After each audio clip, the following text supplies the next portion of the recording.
Hey guys, it's Charlie. It's November 13th, Friday. Thank you to everybody who sent me articles about the British government, or at least people in the government who are trying to regulate the output of carbon from its citizens by issuing a debit card that's going to track how much carbon each citizen is responsible for by having them swipe it every time they buy gasoline or buy food or buy an airline ticket. And at the end of the year, if you have used greater than your government allotment of carbon emission, they're going to kill you. No, not really. They're going to charge you. They're going to tax you or penalize you. I'll put a copy of the article with this video.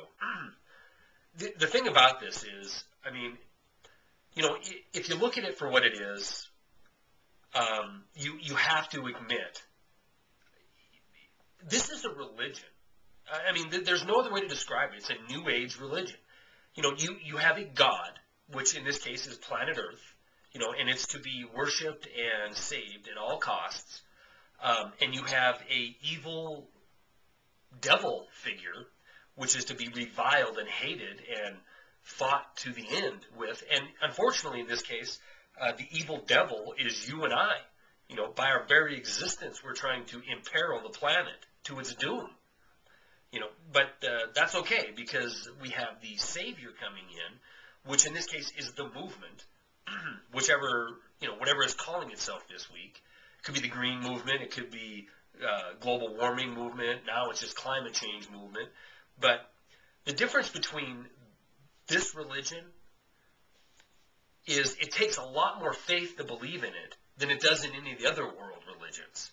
You know, in my opinion, there's more evidence to prove that Jesus Christ rose from the dead and walked again amongst the humans on this planet than the earth is being heated up by the humans on this planet.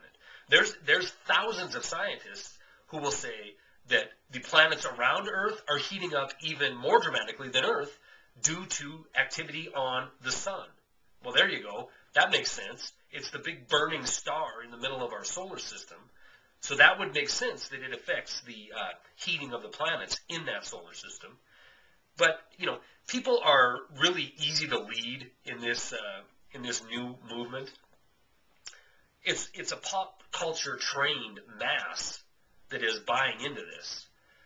And the other big difference between this religion and the rest of the world's religion is you don't have to believe in it, but you're going to pay for it.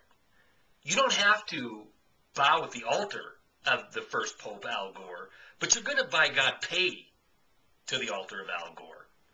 Because when this religion speaks, it speaks with the full authority of the government that backs it. You know, it is the official government religion, and for that reason, you'll never see it being called a religion.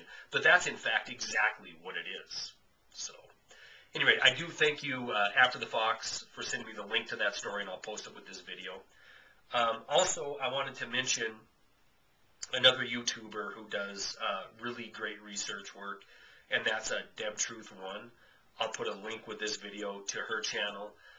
She really digs deep into these stories, like with Goldman Sachs and these other banksters, and she gets a lot of detail. So please check her channel out, subscribe to her if you haven't already. And you know, one last thing is I haven't made a video since Tuesday, and I wanted to, in light of Veterans Day, say thanks to all the people who have served this country, and especially to all the people who are in uniform now, because frankly, I can't think of a tougher job right now than serving this country in uniform, especially with all the political BS that's going on around the world, and with troop movements, and maybe you're going to increase into Afghanistan or Iraq or what's going on with Gitmo.